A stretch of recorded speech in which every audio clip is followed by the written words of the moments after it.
Definition वाचा पहिल्यांदा बफरची. Buffer solution is defined as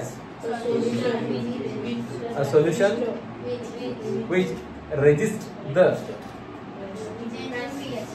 change in pH when small amount of acid or base added to it. म्हणजे काय करतोय buffer? काय buffer is the solution which resists the drastic change of pH when adding a small amount of acid or base in the solution. म्हणजे तुम्ही जर एखादं solution ठेवलं आणि त्या सोल्युशन जर पीएच बदलू नये असं वाटत असेल तुम्हाला, तर त्या सोल्युशन बफर ऍड करून ठेवायचा. म्हणजे सोल्युशन पीएच बदलत नाही. म्हणजे आता बघा, समजा आपण सॉसची बाटली आहे, तो सॉसचं टेस्ट आता खाल्लं तरी टेस्ट लागलं पाहिजे, 4 महिन्यानंतर खाल्लं तरी टेस्ट लागली पाहिजे. टेस्ट बदलून चालेल का सांगा? टेस्ट बदल तुम्ही काय म्हणणार? खराब झाले म्हणणार. मग टेस्ट तीच राहायला पाहिजे, टेस्ट बदलली नाही पाहिजे. मग टेस्ट कधी बदलणार नाही? तर पीएच बदलला नाही तर बदलणार नाही.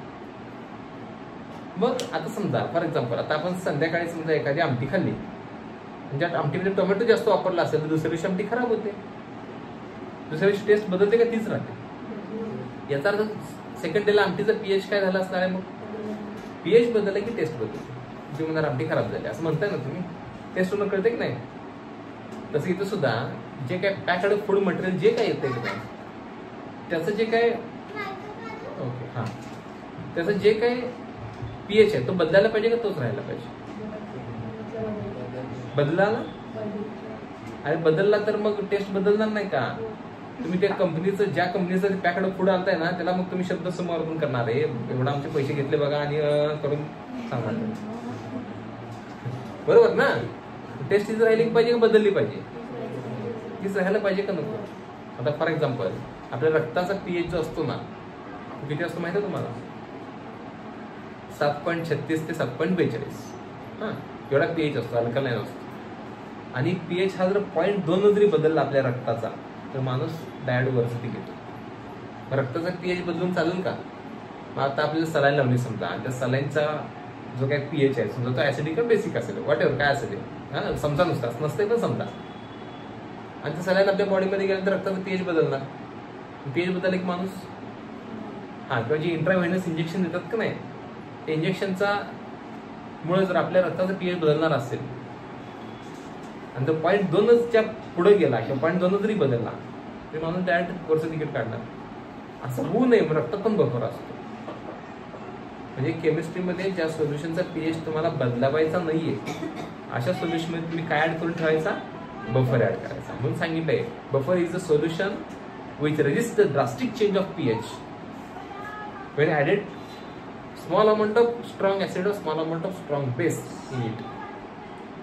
जर तुम्ही स्ट्रॉंग ऍसिड पण स्मॉल अमाऊंट बरं का, म्हणजे कसं बघा, मी एक सोल्युशन तयार करून ठेवलं लॅबमध्ये आणि आपला अथर्व काय म्हणतोय, मास्तरला फेडायचं आहे ना, मग मास्तरनं जे काही सोल्युशन बनवलंय ते खराब करून टाकायचं. जाताना हळूच काय करणार, कोपऱ्यात एक बाटली ठेवलेली असते ऍसिडची, जरा थोडंसं ऍसिड मधून निघून जाणार. दुसऱ्या दिवशी मास्तर येणार, बघणार, अरे पीएच बदलला. अरे असा कसा बदलला पीएच बदलला तर एक्सपेरिमेंट पुढचा नाही होणार, काही सुट्टी मग, आणि नाहीच पाहिजे. मग सोल्युशन तयार केलेलं तुम्हाला खराब करायचं असेल तर तुम्ही थोडंसं ऍसिड टाकलं की खराब होणार, त्याचं पीएच बदलून जाणार. असं होऊ नये म्हणून मास्तर पण हुशार, तुमचा मास्तर ना, असं म्हणतात कुस्तीत, वस्तात आपला एक डाव राखून ठेवतो म्हणतात का नाही, तसं मास्तरने काय केलेलं असते, ते सोल्युशन बनवतानाच त्याच्यामध्ये थोडासा बफर टाकून ठेवलेला असतो. तुम्ही थोडंसं ऍसिड किंवा थोडासा बेस जरी ऍड केला तरी पीएच बदलणार नाही, पीएच तोच राहणार. कळते? पीएच बदलू नये यासाठी काम करतो. कोण काम करतो? बफर. बफरचं काम एकच, काय काम आहे? पीएच चेंज करायचा नाही, पीएच सेम ठेवायचा, कॉन्स्टंट ठेवायचा, बदलायचं नाही पीएच. हे कुणाचं काम आहे? बफरचं. बफर काय करतो कळतंय का? आता 2 टाईपचे बफर असतात. कुठले 2 टाईपचे बफर असतात? बफर 2 टाईपचे सांगा, कुठले 2 टाईप? ऍसिडिक बफर आणि बेसिक बफर. मग ऍसिडिक बफर आणि बेसिक बफर, ह्याचं पण काम तेच आहे, ह्याचं पण काम तेच आहे. पण ऍसिडिक बफर म्हणजे काय असतं तर समजून घ्या. ऍसिडिक बफर म्हणजेच काय? It is the salt of, it is the, बोला काय? Salt of. It is the salt of. कोणाचं साल्ट आहे? Salt of. साल्ट ऑफ समजून घ्या. आता कोणाचं साल्ट आहे? तर वीक ऍसिड वीक ऍसिड आणि कोण वीक ऍसिड म्हणजे कोण जे कोण असेल ते आणि प्लस वीक ऍसिड आणि स्ट्रॉंग बेस हे साल्ट ऑफ वीक ऍसिड आणि स्ट्रॉंग बेस आणि कोण तर वीक ऍसिड. परत रिपीट करतो हे काय समजून घ्या. त्यानंतर लिहितो बघा.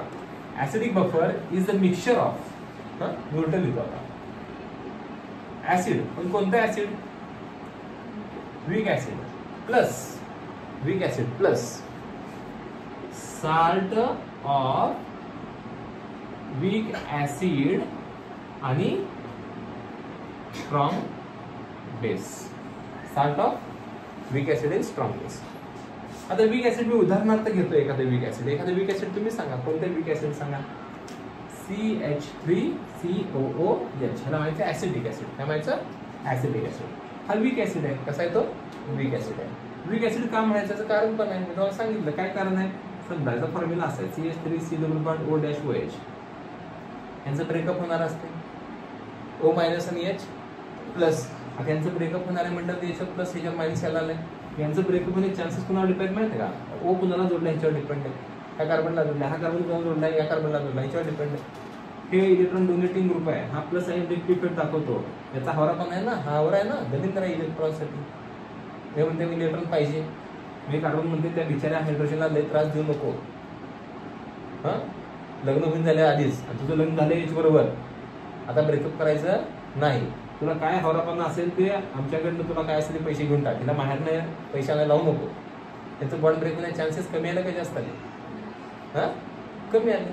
का ब्रेक होणार नाही कारण O साठी जे लागणारं इलेक्ट्रॉन क्लाउड आहे इलेक्ट्रॉनची डेन्सिटी आहे हा फक्त H कडनंच घेत नाही याच्याकडनं जास्तीत जास्त घेतो. त्यामुळे H चा इलेक्ट्रॉन क्लाउड जास्त याच्याकडनं आल्यामुळं बॉन्डची स्ट्रेंथ चांगली राहते. बॉन्ड टिकतो तुटत नाही ब्रेक होत नाही आणि थोडेफार तुटतं म्हणून तो वीक ऍसिड आहे. OH बॉन्ड ब्रेक होत नाही म्हणून ते वीक ऍसिड आहे. कळलं का. आणि जर साल्ट ऑफ वीक ऍसिड आणि स्ट्रॉंग बेस म्हटलं मी आता साल्ट शिकवली की सकाळीच. आता वीक ऍसिड कोण आहे सांगा बरं हा आणि स्ट्रॉंग बेस कोण NaOH आहे समजा. म्हणजे साल्ट तयार करा बरं. हो ना मी सकाळी ही रिएक्शन शिकवली का CH3COOH प्लस NaOH ही रिएक्शन शिकवली की तुम्हाला काय करायचं हा आणि कोण हा काय तयार होतं बघा बरं CH3COONA आहे का आणि H2 बाहेर पडला नाही का. हे 40 लेक्चर मध्ये शिकवलंय हे कसं तयार होतं ते. ह्याला काय म्हणायचं साल्ट ऑफ वीक ऍसिड आणि स्ट्रॉंग बेस. वीक ऍसिड आणि स्ट्रॉंग बेस कोण आहे साल्ट. मीठ का म्हणायचं O minus NaO plus ionic bond म्हणजे मीठ आहे तो साल्ट ऑफ वीक ऍसिड आणि स्ट्रॉंग बेस. हे कळलं का. हा दोघांचं कॉम्बिनेशन म्हणजेच कोण ऍसिडिक बफर. बेसिक बफर म्हणजेच काय कुणाचं कॉम्बिनेशन आहे बघा बरं. हे तो कोण आहे वीक ऍसिड आहे इकडे मग येतो कोण असणार आहे वीक बेस आणि कोण प्लस बोला साल्ट ऑफ गुड हा वीक बेस आणि प्लस कोण आहे स्ट्रॉंग. तिथं बेस आहे इथं काय असणार आहे ऍसिड. बघा बरं मग आता वीक बेस कोणता एखादा घेऊया कोणता घेऊया अमोनियम हायड्रॉक्साईड घेऊया. सकाळी घेतलेला तोच NH4OH. हा बघा NH4OH हा कोण आहे weak base plus salt of weak base आणि स्ट्रॉंग ऍसिड. आता वीक बेस म्हणजे कोण हे बघा हा NH4OH आणि स्ट्रॉंग ऍसिड म्हणजे कोण HCl घेऊया की. हा सांगा बरं काय होते हा OH आणि हा H निघून जातो. काय निघून जाते बाहेर H2 निघून गेला राहिलो कोण हा NH4Cl. कळतं का NH4Cl आहे म्हणजे ह्याला काय म्हणायचं इट इज अ साल्ट. हे मीठ आहे ना कुणाचं मीठ आहे कुणाचं साल्ट आहे it is a salt of weak base म्हणजे हा स्ट्रॉंग ऍसिड म्हणजे सॉरी स्ट्रॉंग ऍसिड म्हणजे हा वीक बेस म्हणजे हा या दोघांचं साल्ट म्हणजे हा एवढा येत आहे का समजते का. बरं आता तुम्हाला हे कळालं का रिपीट करू. हा म्हणजे ऍसिडिक बफर कुणापासून बनला वीक ऍसिड आणि salt of weak acid strong base पासून बनला. आणि बेसिक बफर कोणापासून बनला वीक बेस आणि साल्ट ऑफ वीक बेस आणि स्ट्रॉंग ऍसिड पासून बनला. कळलं हे समजलं का. काय काय ऍड करायचं कळलं का. एक ग्लास घ्यायचा त्यात वीक बेस जरा टाकायचा प्लस हे मीठ टाकायचं. कुणाचं मीठ वीक बेस आणि स्ट्रॉंग ऍसिडचं मीठ टाकायचं त्याच्यावर. हा या दोघांचं कॉम्बिनेशन म्हणजे कोण बेसिक बफर. ह्या दोघांचं कॉम्बिनेशन म्हणजे कोण? Acidic buffer. हे समजतंय? आता एक काम कसं करतंय समजून घ्यायचं आता. बरं, ह्याचं काय काम आहे तुम्हाला लक्षात आलं का? काय काम आहे याचं? काय काम करतोय? सोल्युशनचा पीएच बदलते का बदलून देत नाही? बदलून देत नाही. ह्याच्या उपस्थितीमध्ये पीएच बदलणार नाही. आता मग उद्या तुम्ही काय म्हणणार, सर आता एवढं कॉन्फिडेंटली सांगतात म्हटल्यानंतर मग अथर्व काय करणार की या कोपऱ्यातली बाटली असते ऍसिडची, हा अशी अख्खी बाटली पालती करणार त्या सोल्युशनमध्ये आणि मग मास्तरला म्हणणार बघा पीएच बदलला का नाही. म्हणून त्या डेफिनेशनमध्ये मुद्दाम त्याने असं म्हटलंय small amount of acid or base असं म्हटलंय. स्मॉल अमाऊंट हे खूप महत्वाचं आहे. थोडंसं ऍड केलं तर बदलणार नाही. तुम्ही अख्खी बाटली पालती केली तर बदलणार का नाही? थोडं घ्यायचं रे टोपण भर. तुम्ही अख्खी बाटली जर संपवली तर काहीतरी बदल होणार का नाही? अरे होय नाही. Yes no. हा मग किती घ्यायचं ठरले? एक टोपण हा स्मॉल अमाऊंट मध्ये घ्यायचं. हा कोण? ऍसिड किंवा बेस. बफर टाकला की पीएच बदलणार होय का नाही? हा बरं पुढं आता हे काम कसं करते बघा. आता आयन काय म्हणतोय की आता जरा मी ऍसिड ऍड करतो याच्यामध्ये. काय ऍड करणार आहे? ऍसिड. मग ऍसिड कोणते ऍड करणार आहे? फॉर एक्झाम्पल मी इथं लिहितो HCl ऍड केला. थोडं का जास्त? थोडं उगाच व्हायचं जरा लय उगाच चिमटभर. हा केवढं? हा चमच्याभर का चिमटाभर? चिमटभर असं म्हणा की आता तुम्हाला सोल्युशन चिमटभर सर कसं असते समजून घ्या रे. व्हायचं. हा बरं बघा इथं HCl ऍड केला. कुणी ऍड केला? आयन. काय ऍड केलं माहिती आहे का? मास्तरची मजा करायची. पीएच कसा बदलतोय बघायचा आहे. मग मास्तरने काय टाकून ठेवलंय त्या सोल्युशन मध्ये? बफर टाकून ठेवलाय. मग हा HCl ज्यावेळेस त्या सोल्युशन मध्ये येतोय तर HCl काय तयार करतोय? H+ तयार करतोय. काय तयार करतोय? H+ होय का नाही सांगा? H+ तयार करणार ना Cl-. H+ सोल्युशन मध्ये वाढले पीएच बदलतो. पीएच कमी येतो. ऍसिडिक सोल्युशन तयार होते ते. पीएच कमी येणार. पीएच कमी येऊ नये म्हणून आपले सैनिक लोक ऑलरेडी प्लांट केलेत ना बफर.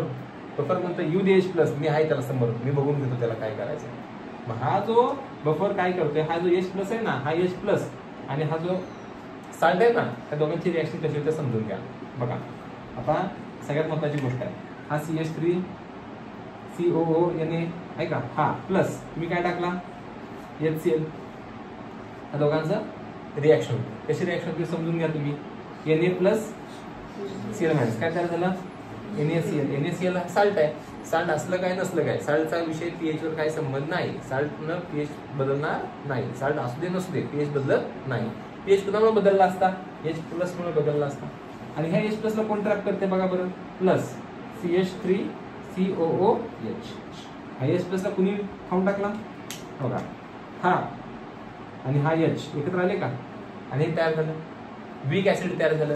वीक ऍसिड असलं काय नसलं काय फरक पडत नाही. पीएच चेंज होत नाही. स्ट्रॉंग ऍसिड असतं तर पीएच बदलला असतं. मग तुम्ही ह्याला काय संपून टाकला, खतम केला. हा H+ तुम्ही ट्रॅप केला.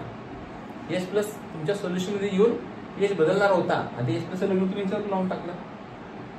तर हे तयार झालं. कारण हा वीक आहे म्हटलं तर जास्त तुटत नाही. तुटल्यानंतर पीएच बदलत नाही. थोडक्यात काय जे दंगा करणार असते की नाही गावभर रिक्षा ठरवणार जे असते ना एखादी गोष्ट गावभर करते की नाही त्याला ट्रॅप करायचं. त्याला म्हणायचं तुला जेवण देतो आणि त्याला तोंड बंद करायचं. तसं त्या H+ला म्हणायचं गोड बोलणार ये इकडं तुझं लग्न लावून देतो याच्याबरोबर. मी ग बसते बघा. हे हा जो मोलिक्यूल आहे तो स्टेबल मोलिक्यूल झाला. तुटणार आहे का तो? H+ तयार करणार आहे का? करतात पण खूपच थोडे. त्यामुळे काही पीएच बदलत नसतो. हा जर स्ट्रॉंग ऍसिड ऍड केलं तर असं होतं. कळतंय? आणि जर समजा तुम्ही जर स्ट्रॉंग बेस ऍड केला. काय ऍड केला? स्ट्रॉंग बेस ऍड केला. बेस म्हणजे कोण आहे सांगा बरं? बोला कोण? NaOH. आता OH हे कसं पडायचं सांगा बरं? Na+ आणि OH- बरोबर ना? मग OH- वाढले की मग पीएच वाढणार. बेसिक नेचर जास्त होणार. असं होऊ नये मग आपण कुणाला आता पकडून ठेवायचं? OH- आता OH- ला कसं पकडायचं समजून घ्या. आता हे बघा ऍसिड आहे बघा CH3 COOH. हा कोण आहे? हा weak acid plus strong base कोण आहे? NaOH. तुमच्या डोक्यात काय असलं पाहिजे माहिती आहे? ह्या OH- ला तेवढं संपवून टाकायचं. OH- ला खतम करायचं. त्याला संपवलं की पीएच बदलत नाही. मग काय करायचं बघा. हा CH3COO मायनस आणि Na प्लस काय तयार होते CH3COO Na साल्ट तयार होतो प्लस OH आणि H काय तयार होते आवाज H2 तयार होते पाणी तयार होते. मग हे साल्ट तयार झालं तरी pH बदलते पाणी तयार झालं की काय पाणी काय न्यूट्रलच असते. आणि इथं जसं H प्लस रिॲक्ट होतील तशी H प्लस तयार व्हायला सुरुवात करतो. हा अभ्यास करा. हा एक्सरसाइज सगळे 6 पासूनची पुढची एक्सरसाइज. हा उद्या परीक्षा आहे.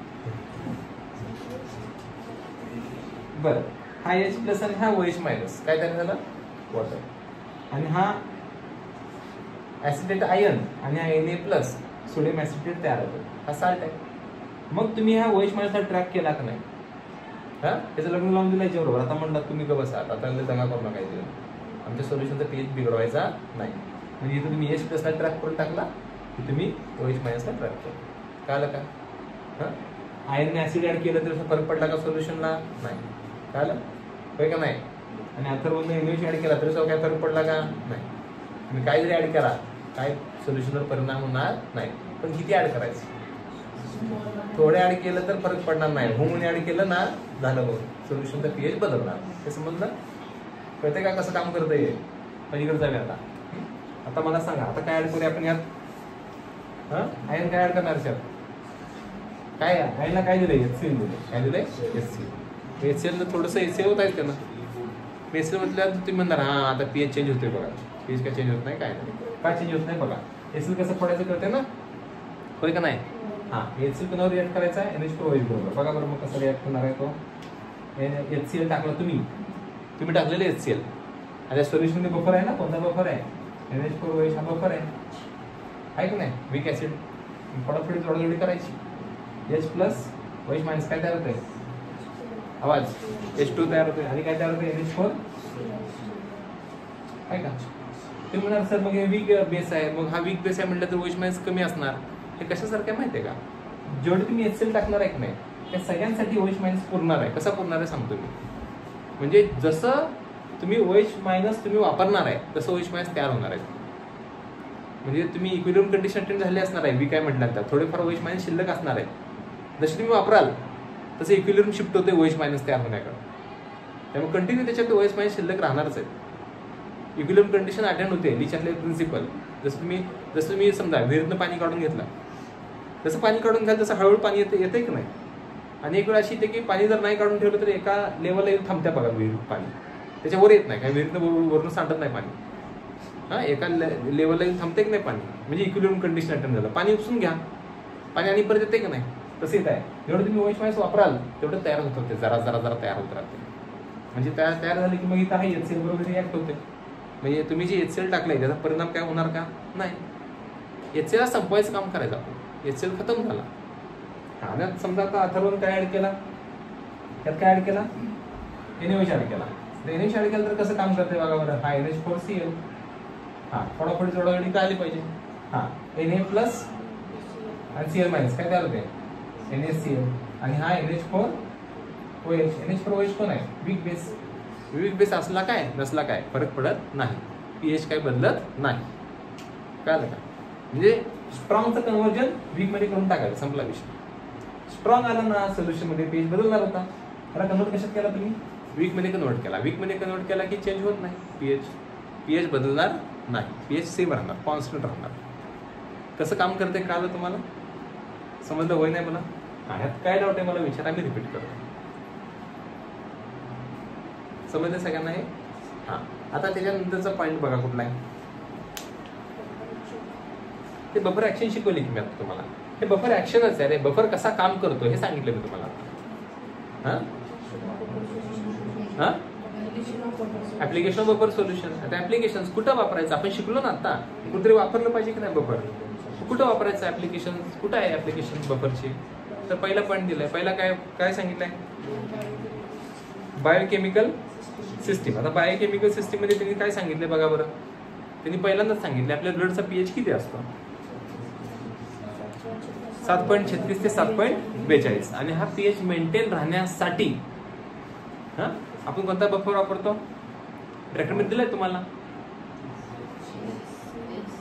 HCO3 मायनस आणि काय वापरतो प्लस H2CO3. ह्या दोघांचं कॉम्बिनेशन म्हणजेच आपल्या ब्लडमध्ये असणारा बफर. आणि हा काय करतो आपल्या ब्लडचं पीएच बदलून देत नाही. हे समजलं. आणि त्यांनी अनेक सेंटेन्स दिले बघा. काय म्हटले त्यांनी, जर आपल्या ब्लडचा पीएच 0.2 जरी बदलला तर माणसाची डेथ होऊ शकते. कळलं? म्हणजे रक्ताचा पीएच बदलायचा का नाही बदलायचा? नाही, एखाद्या माणसाला जर समजा असे 10 cc भरून H2SO4चं इंजेक्शन दिलं म्हणजे रक्तात त्याच्या काय H+ काय झाले, वाढले. आणि जर बफरला जर ते H+ ला ट्रॅप करायला जमलं नाही, म्हणजे आता हे H+ आहेत का नाही, H+ तुम्ही आता H2SO4 दिलं किंवा HCl दिलं, काय H+ जर ट्रॅप करायला जमलं नाही, तर म्हटलं लय H+ आल्यात, मला काय शक्य नाही त्या सगळ्यांना ट्रॅप करणं, सगळ्यांना न्यूट्रलाइज करणं मला शक्य नाही, किंवा म्हटला मी डावबास, त्या माणसाला डावबास कळलं ना. माणूस मारणार, मग का मारणार? H+ ची संख्या वाढली रक्तात. थोडक्यात काय, तुम्ही जे H+ देणार आहे ना रक्तात, जे वाढवणार आहे ना, त्याला ट्रॅप करणारं कोणतरी पाहिजे. तो बफर ट्रॅप करतो का, किंवा OH- वाढले तरी त्यांना ट्रॅप करायचं काम करतो. नेचर किती ग्रेट आहे बघा. कळलं ना. पीएच बदलू नये म्हणून तिने काम केलंय. हा, नेक्स्ट सेकंड, ऍग्रिकल्चर. आता ऍग्रिकल्चर मध्ये कसं आहे, नॉर्मली जे प्रगतशील शेतकरी आहेत का नाही, ते माती परीक्षण करतात, वॉटर अँड सॉइल अनालिसिस करतात. ते का बरं करतात? कारण मातीचा पीएच हा खूप महत्वाचा आहे. म्हणजे हेल्दी क्रॉपसाठी, हेल्दी यील्डसाठी, हे प्रॉपर यील्डसाठी, म्हणजे काय तुम्हाला प्रोडक्शन होणार आहे शेतीतून, त्यासाठी मातीचा पीएच महत्वाचा आहे. आणि तो पीएच मेंटेन करायचं काम कोण करतो? बफर. म्हणून सगळ्या खतांमध्ये बफर ऍड केलं जातं. काय ऍड करतात? बफर. समजते? कोणते बफर ऍड करतात सांगा बरं. दिले समोर, फॉस्फेट, अजून बायकार्बोनेटचे बफर त्याच्यामध्ये ऍड केले जातात. म्हणजे तुम्ही किती पण खतं वापरा, त्या खतांमुळे पीएच बदलायला नाही पाहिजे, पीएच तोच राहायला पाहिजे. म्हणून बघा, औषधं जे फवारतात का नाही, जे द्राक्ष बागा वगैरे आहेत का नाही, त्यांना माहिती आहे बघा, बऱ्याच वेळेला औषधं फवारताना त्या औषधांचा पीएच हा बदलायला नाही पाहिजे, फिक्स राहायला पाहिजे. म्हणून त्या औषधांमध्ये सुद्धा बफर ऍड करतात. किंवा काही औषधांचा पीएच फिक्स पीएच न मारायचं असते ना औषध, तर ते पीएच त्या पीएच पर्यंत आणण्यासाठी परत सोल्युशन त्यांना मिळतात. ॲसिडिकम बेसिस ऍड करतात त्याच्यामध्ये. म्हणजे त्याच पीएचला ते औषध खूप चांगलं काम करत असतं. कळतंय का? समजते मी काय म्हणते? हां, नेक्स्ट पुढे इंडस्ट्री. आता इंडस्ट्रीमध्ये, आता सगळ्या इंडस्ट्रीमध्ये, फूड इंडस्ट्री असेल, पेंट इंडस्ट्री असेल, टेक्सटाईल इंडस्ट्री असेल, हे रंग आहेत का नाही, जे रंग तुम्हाला दिसतात का नाही, हे रंग ज्या केमिकलपासून बनतात, त्यांचं काही केमिकलचं जर पीएच बदललं तर रंगाची शेड पण बदलते. डाय इंडस्ट्री, टेक्सटाईल इंडस्ट्री, तुमची फार्मास्युटिकल इंडस्ट्री, पेंट इंडस्ट्री, ह्या सगळ्यांमध्ये, पेंट म्हणजे डाय, ह्या सगळ्या इंडस्ट्रीमध्ये बफर वापरला जातो. का बफर वापरायचा? पीएच मेंटेन करा. पीएच मेंटेन ठेवला ना, मग त्याची शेड बदलत नाही, रंग बदलत नाही, त्याचं जे नेचर आहे तेच राहतो. मग ज्या आता फूड इंडस्ट्रीमध्ये वापरायचं कारण काय? टेस्ट बदलायला नाही पाहिजे. काही आता आपण पॅकेट फूड आणतो, वर्षभर टिकते. आता समजा आता आपण सॉस आणला, सॉस काय लगेच कंपनीत तयार झाला की लगेच दुसऱ्या दिवशी घरात येतो का? वेळ लागणार आहे की नाही मध्ये? आणि मग समजा वेळ लागला आणि मध्ये जर समजा त्याच्यामध्ये मायक्रोबॅक्टेरिया ग्रो झाले इन केस समजा, किंवा ऍसिडिक कंडिशन जायला लागली समजा, तर पीएच बदलणार, तुम्हाला हे खराब झाले. असं होऊ नये म्हणून ते बफर ऍड करून दिलं जातं. समजलं? नेक्स्ट, आता पेनिसिलिन जे ऐक नाही, पेनिसिलिन हे अँटीबायोटिक आहे. तर ते पेनिसिलिनचं इंजेक्शन असते आणि ते इंजेक्शन बॉडीमध्ये इंजेक्ट केलं जातं ना. मग आता बॉडीमध्ये इंजेक्ट करायचं म्हटल्यानंतर त्याचं पीएच बदलून चालेल का सांगा बरं? नाही. मग त्याच्यामध्ये कोणता बफर वापरतात? अंडरलाईन करा. कोणता? आवाज, सोडियम सायट्रेट. हा, अंडरलाईन करा. सोडियम सायट्रेट पीएच हे बफर वापरतात. त्यासाठी पेनिसिलिन मध्ये का वापरतात? त्याचा पीएच बदलू नये म्हणून. हा, नेक्स्ट वन, अजून पुढचा. हा, अॅनालिटिकल केमिस्ट्रीमध्ये. अॅनालिटिकल केमिस्ट्री म्हणजेच काय? अॅनालिसिस करायचं. अॅनालिसिस करणं म्हणजेच काय? समजा एखादा कंपाऊंड तुम्हाला दिला आहे, त्या कंपाऊंडमध्ये एका स्पेसिफिक मटेरियल किती प्रमाणात आहे, किती पर्सेंटेजमध्ये आहे, ते काला सांगून सांगितलं असेल. आणि ते कोणत्या ग्रुपसाठी स्पेशली सांगितले बघा? दिलंय की थर्ड ए दिले का? थर्ड ए ग्रुप दिलाय की तुम्हाला? हा हा, तर त्या ग्रुपमध्ये जे मेटल्स आहेत ना, त्या सॅम्पलमध्ये जर ते मेटल्स प्रेझेंट असतील तर ते मेटल्स किती प्रमाणात आहेत हे काढण्यासाठी ज्या प्रोसिजर आहेत ना, त्यासाठी हे बफर वापरतात. फॉर एक्झाम्पल तुम्हाला सांगतो, त्या सोल्युशनचा पीएच तुम्हाला 8 ते 10 मेंटेन करायचा असेल तर बेसिक बफर वापरतात. मी तुम्हाला एक एक्सपेरिमेंट सांगतो, मग तुमच्या लक्षात येईल. समजा आपण एक लोखंडाचा एक सळीचा तुकडा आणला आणि मी तुम्हाला म्हटलं की आता लोखंड किती आहे सांगा. 100% लोखंड नसते रे त्यात. हां, किंवा समजा आता मी ब्लेड दिलं तुम्हाला, ब्लेड स्टेनलेस स्टीलचं. आता ब्लेडमध्ये लोखंड असतंय की, पण 100% लोखंड आहे का? नाही. मग तुम्हाला म्हटलं की ब्लेडमध्ये किती लोखंड आहे सांगा. तुम्ही काय करायचं, ब्लेड घ्यायचं, ते ॲसिडमध्ये विरघळवायचं. ॲसिडमध्ये पण विरघळत नाही, ते ॲक्वारेजिया वापरायचं. ॲक्वारेजिया म्हणजेच नायट्रिक ॲसिड आणि हायड्रोक्लोरिक ॲसिडचं मिक्सर असतं. विरघळलं की एक स्पेसिफिक व्हॉल्यूमला ते डायल्यूट करायचं 100 किंवा 250ला. आणि त्याचा pH किती द्यायचा, 8 ते 10 pH मेंटेन करायचा. ॲसिडिक आहे ना, ॲसिडमध्ये विरघळलं म्हणजे ॲसिडिक pH असणार, मग ते बेस होतच राहायचं. आणि केवढा होतायचा, त्याचा pH जोपर्यंत 8-10 येत नाही तोपर्यंत होतच राहायचं. आणि ते बेसिक कंडिशनला न्यायचं. बेसिक कंडिशन यायला की आयर्नचं हायड्रॉक्साईड तयार होते आणि ते त्याची पीपीटी तयार होते, प्रेसिपिटेट तयार होते. आणि पीपीटी फिल्टर करून घ्यायचा. ते Fe जो काय हायड्रॉक्साईड आहे ते किती वजन आलंय त्याचं बघायचं आणि त्यातनं Fe किती सांगता येतं कॅल्क्युलेशन करून. मग आपण सांगायचं एवढ्या प्लेटमध्ये एवढं टक्के आयर्न आहे हे सांगता येतं. याला म्हणायचं क्वांटिटेटिव्ह अनालिसिस. हे फास्टमध्ये सांगितलं. पण काय काय करायचं आहे, त्या सोल्युशन तयार करताना pH मेंटेन करणं हे गरजेचं आहे. ते pH मेंटेन झाला तरच आयर्नची पीपीटी येते. आणि आयर्नची पीपीटी आल्याशिवाय कळत नाही बाबा आयर्न किती आहे. पीपीटी म्हणजे प्रेसिपिटेट, तो फिल्टर करून काढता येतं आपल्याला वेळ. Next one. हां, तर इथं पण काय आलं, बफर समजलं नाही. बफर मधलं कोणता पॉईंट काय नाही सांगा, मी रिपीट करतो.